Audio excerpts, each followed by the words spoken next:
Hi, I'm Rasheed Philips, I'm a Pitmaster, and we're here at the Beef is What's for Dinner Culinary Center. I'm going to teach you some amazing tips and tricks to help elevate your beef. So in cooking, there's a thing called carryover heat.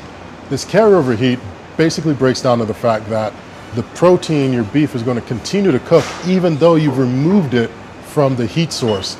That's why it's very important to allow it to rest 5 to 10 minutes before you fully serve it. Let that carryover heat dissipate a bit, let the juices redistribute. Don't get me wrong, I completely understand the sense of urgency and craving to want to eat your food once you've put all that effort into it.